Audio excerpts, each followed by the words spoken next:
করতে না পারাটার মানে হচ্ছে যে এনসিপি রিজেক্টেড ফ্রম বিএনপি। কারণ এনসিপির ক্ষমতা নাই বিএনপিকে রিজেক্ট করার, বরং বিএনপির ক্ষমতা আছে এনসিপিকে রিজেক্ট করার। পাশাপাশি যদি জামাতের দিকে যায় এনসিপি, সেখানেও জামাতের ক্ষমতা আছে এনসিপিকে রিজেক্ট করার, কারণ এনসিপি পার্টিটা এমন কোনো দিকে যায় নাই যে সে কাউকে রিজেক্ট করতে পারে।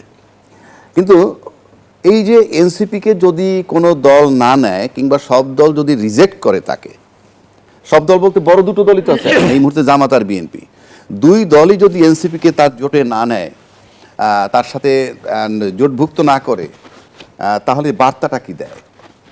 বার্তাটা হচ্ছে এইটায় কোনো সন্দেহ নাই যে এনসিপি জুলাই চেতনার পক্ষে, এই ব্যাপারে কারো সন্দেহ নাই। এবং আওয়ামী লীগ অ্যাবসোলুটলি জুলাই বিরোধী, এই দুইটা ব্যাপারে আমার মনে হয় বাংলাদেশের কারো সন্দেহ নাই। তো এনসিপিকে যদি বিএনপি কিংবা জামাত কেউই না নেয়, অথচ এনসিপি পিওর জুলাই বিরোধী, সেক্ষেত্রে কি ধারণা নিতে পারি আমি? যে তাইলে ওই দলগুলো কি জুলাই চেতনাকে ধারণ করছে না কিংবা সমর্থন করছে না? দেয় কি সেটা আমি বলছি। মাসুদ কামাল ভাই যেমন বললেন 2-3টা সিট পাবে, সেই গ্যারান্টি বা কোত্থেকে? আপনি যদি সিটের গ্যারান্টি আনেন, 2-3টাও হতে পারে, 50টাও হইতে পারে, কথার কথা বলছি, কোনোটাই তো আনসার্টেন। কেন বলছি? আপনি এই যে যদি এই এনসিপিকে যদি কোনো দল তাকে সমর্থন না করে বা জোটে না করে, তাহলে একটা বার্তা দেয় এই যে তাদেরকে ধারণ করবে না কেন? তারা তো জুলাই আন্দোলনের নায়ক। আবার সবাই আমরা দাবি করি জুলাই আন্দোলন করছি এবং সে এন্টি হাসিনা কাজ করছে। তাহলে জুলাই আন্দোলনের মাধ্যমে যে সরকারটাকে সরানো হইল, সেই সরকারের শত্রু হইল এনসিপি। তা আওয়ামী লীগের হটালো যে শক্তিটা, সেই শক্তিটা তো অন্যান্য রাজনৈতিক দলের বন্ধু হওয়ার কথা। তো সুতরাং সে কেন তাদের সাথে জোটে যায়, তাকে নিবে না কেন? তাকে তো সাদর আমন্ত্রণে নেওয়ার কথা। তো আদর্শের এক ধরনের পার্থক্য তো রয়েছে অ্যাডভোকেট আবু হেডার রাজ্জাকি। সেটাই আমি যদি আরো একটি প্রসঙ্গ যুক্ত করি, ছাত্র আন্দোলনের সাবেক সমন্বয়ক আব্দুল কাদের বলেছেন এনসিপি ও জামায়াতের জোটের মধ্য দিয়ে তারুণ্যের রাজনীতির কবর রচিত হতে যাচ্ছে এবং কার্যত এনসিপি জামায়াতের গর্ভে বিলীন হয়ে যাবে বলে মনে করেন তিনি। আমার কাছে মনে হয় এটা না। এই প্রশ্ন আসলেই দেখবেন, আপনি যদি গত 15 বছরে 16 বছরে আপনার রাফলি 4 কোটি তরুণ ভোটার তৈরি হয়েছে, এই তরুণ ভোটারগুলো আমার সাথে দ্বিমত করবে না কেউ, যে ভোটারটা তৈরি হয়েছে যারা ভোট দিতে পারে নাই, তারা কিন্তু এই 15 বছর শুধু ক্ষমতায় আওয়ামী লীগকেই দেখছে। শুধু আওয়ামী লীগকে দেখার পর কী হয়েছে, তাদের অ্যাক্টিভিটিস দেখছে, আমি ডামি নির্বাচনকে কীভাবে ক্ষমতায় ছিল, গায়ের জোরে কীভাবে ছিল দেখছে। সুতরাং তারা ওই দিক থেকে মুখ ফিরিয়ে নিছে। তারপরে তার অভ্যুত্থানের পর 5ই আগস্ট থেকে আজকে 16 মাস পর্যন্ত ওই তরুণ যে 4 কোটি ভোটার, তারা কিন্তু দেখতেছে এখন বাজারে সবচেয়ে যে বড় দল দুটো আছে তাদের অ্যাক্টিভিটিসটা কি। তাদের অ্যাক্টিভিটি যদি এই হয় যে এনসিপিকে কেউ অ্যাকসেপ্ট করতেছে না, তাহলে ওই 4 কোটি ভোটার কী ধারণা নিবে? অর্থাৎ ওই 4 কোটি ভোটার জুলাই চেতনার পক্ষে নিশ্চয়ই থাকবে। সুতরাং এই 4 কোটি ভোটার যদি দেখে যে কোনোভাবে কোনো দল ওই পতিতর যে স্বৈরাচার সরকার, তার প্রতি উইকনেস বা তার প্রতি কোনো দুর্বলতা প্রকাশ পাচ্ছে, তাহলে কিন্তু এই ভোটগুলা হারানোর সম্ভাবনা আছে। 1, 2, আপনি নিশ্চিত করে বলতে পারি 55 থেকে 65-70 বছর বয়সের যে ভোটারগুলো, তাদের সন্তান বা নাতি কিন্তু মারা গেছে বা আহত হয়েছে ওই জুলাইতে। এই যে 65 বছর বয়সের যে ভোটার, হয় তাদের সন্তান নয় তাদের নাতি। এবং এই 65 বছর বয়সের ভোটারগুলা যে দলেই থাকুক না কেন, তারা যদি মনে করে যে তার দলও স্বৈরাচারের পক্ষে কোনোভাবে একটু ঝুঁকে গেছে ওই দিকে, আমি নিশ্চিত করে বলতে পারি যে তার সন্তান কিংবা তার নাতি সুতরাং সেই দলকেও তার ভোটটা দিবে না। কারণ পুত্র শোক, নাতির শোক, আপনি অনেক কিছুর ঊর্ধ্বে। সে কারণে আমি বলছি।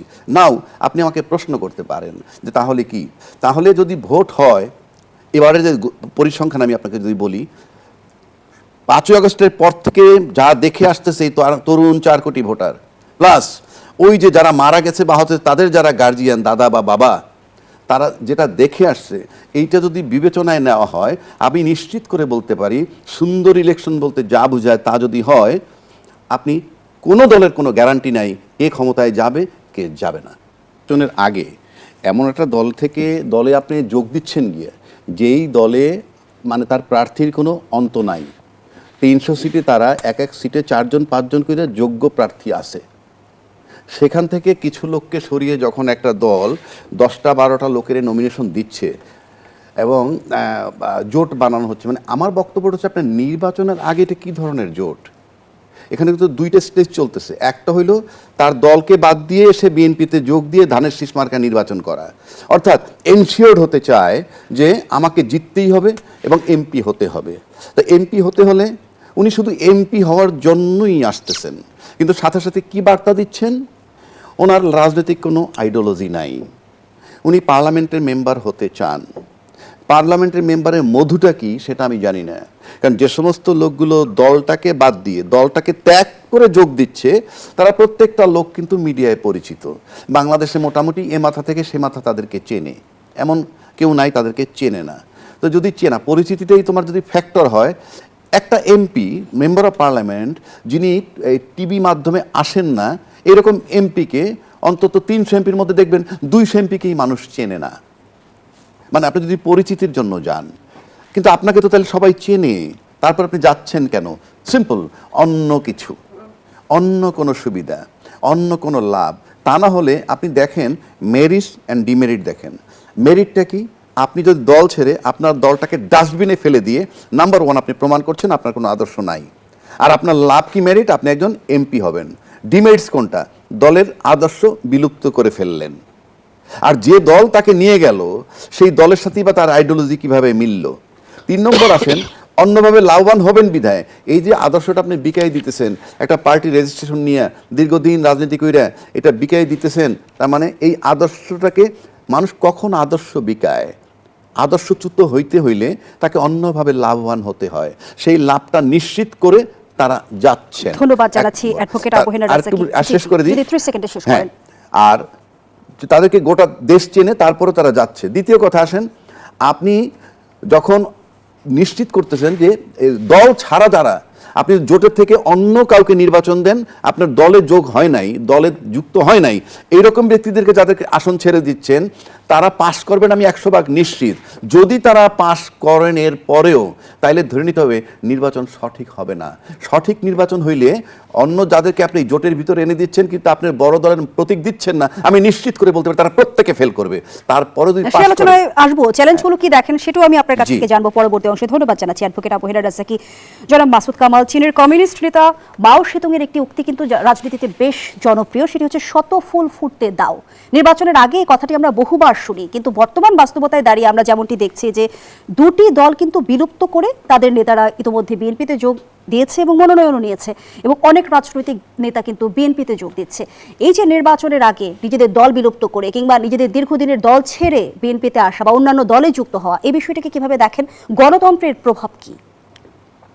শুনুন, গণতন্ত্রে এর ভালো কোনো প্রভাব নাই। কারণ একটা জিনিস হলো কি, দল বিলুপ্ত হতেই পারে, সেটা যদি আদর্শিক কারণে হয় তাহলে কোনো সমস্যা নেই। দলের তো একটা আদর্শ আছে, একটা গঠনতন্ত্র আছে, জনগণের কাছে তাদের একটা কমিটমেন্ট আছে না? এবং জনগণের কাছে কমিটমেন্ট আছে বলে একটা দল চলে কীভাবে? দলের ইনকাম কি? এই যে গণধিকার পরিষদ, যেটা রাশেদ খান যেটা সাধারণ সম্পাদক ছিলেন, এই দলের ইনকাম কি ভাই? সে কি ব্যবসা করতো? তার দল কি কোনো বাণিজ্য করতো? কীভাবে ইনকাম করতো সে? তার ইনকাম কি? সে তো ফুল টাইম পলিটিক্স করতো। তার ইনকাম কি ছিল? তারা জনগণের কাছ থেকে চাঁদা নিয়ে চলতো। ওদের কিন্তু একটা সুনামও আছে, বদনামও আছে, কিন্তু ওদের নামের আগে একটা অ্যাডজেক্টিভ অনেকে ইউজ করতো, সেগুলো বিকাশ নুরু, বিকাশ রাশেদ, এগুলো বলতো। তার মানে তারা বিকাশে বিভিন্ন জনের কাছ থেকে চাঁদা নিত। আমি এটাকে অন্যায় মনে করি না। দল চলাতে হলে জনগণের কাছ থেকে চাঁদা নেওয়া যেতেই পারে, যেটাকে ক্রাউড ফান্ডিং বলি আমরা। ক্রাউড ফান্ডিং ওকে, কিন্তু যারা তাকে চাঁদা দিত তারা কি এই শর্তে দিত যে একসময় তুমি দল বিলুপ্ত করে দিয়া অথবা দলের সাধারণ সম্পাদক পদ ছেড়ে দিয়া তুমি বিএনপিতে যাবা? এই জন্য দিছে? ওই যাদের কাছে তারা চাঁদা নিছে, বিকাশে নিকার যেভাবেই নিক, তাদের কাছে ওনারা কি জবাব দেবে? আপনি আমার এই কথাটা বোঝান। কোনো জবাব আছে? কোনো জবাব তো নাই। তারা জাস্ট বিট্রেয়ার। তারা বিট্রে করছে। কার সঙ্গে বিট্রে করছে? যাদের কাছ থেকে চাঁদা নিছে তাদের সঙ্গে বিট্রে করছে। তারা নিজের দলের সঙ্গে বিট্রে করছে, নিজের দলের নেতাকর্মীর কাছে বিট্রে করছে, তার দলের যারা সমর্থক তাদের সঙ্গে তারা বিট্রে করছে। হ্যাঁ, নুরুল সাহেব এখন এটা ব্যাখ্যা দিচ্ছেন। ব্যাখ্যা দিচ্ছেন কেন? উনিও তো একই পথের পথিক। উনিও তো এখান করবেন 2 দিন পরে। উনি তো একই পথের পথিক তোরে ভাই। তো এখন এই জন্য ব্যাখ্যা দিচ্ছেন। যারা ওই দল থেকে 2 জন লোক নমিনেশন পেয়েছে বিএনপির কাছ থেকে, 2 জন লোক বিএনপি তাদেরকে আসন ছাড় দিয়েছে, একজন নুরুল সাহেব, একজন উনি। এখন ওই 2 জন লোক একে অন্যের পিঠ চুলকাই দিচ্ছেন। একে অন্যকে সমর্থন করছেন, যে না ও যা করছে ঠিকই করছে, আবার উনি বলবেন হ্যাঁ উনি যা করছেন ঠিকই করছেন, এগুলি বলবে। বাদ বাকি যারা সব দুধবাদ, বাদ বাকি যারা আছে এদের যে মানে মানে মাথার মধ্যে পাড়া দিয়া তারা যে উপরে দিকে উঠতেছে, এটা কি ওরা বুঝবে না? কিন্তু বড় দল থেকে মনোনয়ন পাওয়াই কি আসলে শেষ কথা কিনা জনাব মাসুদ আরে কামাল? মনোনয়ন পাওয়া কারণ কি? নির্বাচনে ওটা যদি গেছিল বিএনপির মার্কার জন্য বিদ্রোহী ভাই। প্রার্থীরা সেখানে চ্যালেঞ্জ তৈরি করবে কিনা, জয় উঠে আসবে কিনা, সেই প্রশ্নগুলো তো থেকেই শুনুন, যাচ্ছে। আমি তো মনে সেই করতে আলোচনায় চাই। ফিরবো জনাব মাসুদ কামাল। আচ্ছা, ঠিক আবারও আছে। বিরতি নিতে হচ্ছে। দর্শক, গণতন্ত্রের এই পর্যায়ে আবারও বিরতি নিচ্ছি, সাথেই থাকুন। আবারও আমন্ত্রণ, দেখছেন গণতন্ত্র নিবেদন করছে RICL স্টিল। আমরা আবারও ফিরছি আলোচনায়। জনাব মাসুদ কামাল, অনেকেই দল ছাড়লেন, দল বিলুপ্ত করলেন এবং বড় দল থেকে মনোনয়ন নিলেন, কিন্তু মনোনয়ন কি জয় নিশ্চিত করতে পারবে? না, নিশ্চিত করতে পারে না। তারা তো দলে এমনি বহিরাগত, তারা তো ওখানে বহিরাগত হিসেবে আসছেন। ওখানে দলের যে যারা নেতা কর্মী আছেন, মাঠ পর্যায়ে যারা আছেন, তাদের সবার সহযোগিতা পাবেন ওনারা, আমার তো মনে হয় না। কেউ সহযোগিতা করবে, কেউ কেউ আবার কেউ কেউ অসহযোগিতা করবে, আবার কেউ কেউ নিষ্ক্রিয় হয়ে যাবে। এরকম অনেক কিছু ঘটে বাংলাদেশের রাজনীতিতে, এরকমভাবে ঘটে। কারণ প্রত্যেকটা লোকের একটা অঞ্চল আছে, একটা আঞ্চলিক একটা ব্যাপার আছে, কিন্তু তারা কখনোই চায় না যে আমার অঞ্চলে এতদিন ধরে আমি যেটা গুছিয়ে আনছি সেটা বাইরের থেকে একজন কেউ এসে নিক, এটা তারা কিন্তু সাধারণত চায় না। কাজেই এটা তো সহজ হবে না। তারপরেও কিছু ভোট নর্মালি যা পাইতো, তাদের নিজস্ব মার্কা দিয়ে যা পাইতো, তার চেয়ে বেশি ভোট পাবে। কিন্তু সবচেয়ে ট্র্যাজেডি কি জানেন? ট্র্যাজেডি হচ্ছে, বাবা তুমি এমপি হবা, তো তোমার এলাকায় তোমার একটা ভিত্তি থাকবে না? এলাকার মানুষের সঙ্গে তোমার তো একটা বেস থাকতে হবে। মানে এই যে এলিয়েনের মতো তুমি হঠাৎ করে যাবা, যাই নিয়ে আশা করবা আমাকে তারেক রহমান মনোনয়ন দিয়েছে অতএব আমরা সবাই আমাকে ভোট দাও, এটা কি তারেক রহমানও চায়? আমার তো তা মনে হয় না। মানে একটা লোক এমপি হবে, সে এলাকার লোকের সঙ্গে তার একটা যোগাযোগ থাকবে না, সে এলাকায় তার একটা ভিত্তি থাকবে, এটা তো হতে পারে না। এটা হওয়া উচিত ছিল কি, যে একটা লোক গাছে উঠতেছে, সে গাছে উঠতে পারে, আপনি তাকে একটু ধাক্কা দিলেন, সে উঠে পড়লো, এরকম হলে এটা ভালো হতো। কিন্তু এটা তো তা না, এটা গাছে জীবনে উঠেও নাই, গাছের নিচে চুপচাপ বসে বসে কান্নাকাটি করতেছে। আপনি ঠেলে কোন পর্যন্ত উঠাবেন না ভাই? পারবেন না। কাজে এরা যদি সেরকম একটা হতো যে না এর আগে অনেক নির্বাচন করছে, অমুক করছে তমুক করছে, এদের বিশাল সুনাম আছে, অনেক পজিটিভ ইমেজ আছে, সেক্ষেত্রে খালি একটু খালি হেল্প করলে হয়ে যায়, সেটাই মানতাম। এখন তাদের এমপি হতে হবে কেন, এটা আমি বুঝি না। কিন্তু ধরা যাক, আপনি কথা ধরেন হাইপোথেটিক্যালি, এই যে রাশেদ খান, উনি বিএনপিতে জয়েন করছেন, জয়েন করে ওখানে গেছেন ঝিনাইদহ এমপি হওয়ার জন্য। যদিও আমি শুনেছি ওনাকে যে আসনে মনোনয়ন দেওয়া হয়েছে ওটা তার এলাকা না, সে তার পাশের এলাকার ভোটার। ধরলাম সেও তাও ওখানে তার যোগাযোগ ছিল, গেছে, হয়েছে। যদি বাই চান্স ইলেকশনে ফেল মারে, খালি তো এখানে বিএনপি বিদ্রোহী না, এখানে তো জামাতের প্রার্থীও আছে। যদি উনি বাই চান্স ফেল মারে, তখন তো অবস্থাটা কি দাঁড়াবো? তখন সে না পারবো নিজের ঘরে ফিরতে। আর যদি নিজের ঘরে ফিরেও সেই সেরকম বুক উঁচু করে ফিরতে পারবে না তো। ধন্যবাদ জানাচ্ছি জনাব মাসুদ কামাল। সেই প্রশ্নটি অ্যাডভোকেট আবহিনা রাজাকে আপনার কাছে নিয়ে আসতে চাই। বিএনপি যাদের দলে ফেরালো, তারা যদি নির্বাচনে জয় তুলে আনতে না পারে, তার আসলে যদি বলি যে অ্যাডভান্টেজ কোন দল নিতে পারে? ধন্যবাদ আপনাকে। এক নম্বর হলো জোটভুক্ত যে দলটা, মানে অন্য একটা দলকে আমার জোটের ভিতরে নিয়ে, কিন্তু আমি বড় দল, আমার প্রতীকটা তাকে দিচ্ছি না, যেহেতু এবার ইলেকশন কমিশন সেটা এই আইনে নাই। কিন্তু অন্য দলের লোকটাকে জোটভুক্ত করে বলে দিচ্ছি আমার লোকগুলা কি ওকে ভোট দিও। এটা কোন ধরনের গণতন্ত্র এটা আমি জানি না। কেননা আমি অন্য দলের একটা লোকের এনে আমার লোকের ভোট দিতে বলার মানে হচ্ছে আমার ভোটারের সাথে প্রতারণা করা, আমার লোকাল ভোটারের সাথে, অ্যাজ ওয়েল অ্যাজ আমার দলের যে যোগ্য নেতা তার সাথেও বিট্রে করা। এটা কোন ধরনের রাজনীতি এটা আমি ঠিক বুঝি না, এক নম্বর। দুই নম্বর হলো দল বিলুপ্ত করে যখন চলে আসে, এইভাবে যদি নানানজন চলে আসে দল ছেড়ে ছেড়ে, তাহলে আমরা কি বহুদলীয় গণতন্ত্র থেকে দ্বিদলীয়তে যাচ্ছি কিনা? দ্বিদলীয় বলতে এই মুহূর্তে যে দুইটা আছে, অথবা পিছনের যে আর একটা দল আছে, দ্বিদলীয়তে যাচ্ছি কিনা, এটা একটা বিরাট প্রশ্ন আমার। তিন নম্বর হলো আমি নিশ্চিত করে বলে দিচ্ছি যে আমি জোটভুক্ত যাকে নমিনেশন দিব কিন্তু আমার দলের প্রতীকটা দিব না, আমি নিশ্চিত করে বলে দিচ্ছি সে 100% ফেল করবে। কিন্তু তারপরেও যদি কোনো কারণে এইরকম দলের ভিতরে এনে আমার দলের প্রতীক দেই নাই, কিন্তু তার নিজের দলের প্রতীকে যদি এরকম 8টা 10টা প্রার্থী পাশ করে আসে, তাহলে ধরে নেওয়া হবে ইলেকশন নিয়ে প্রশ্নবিদ্ধ হবে।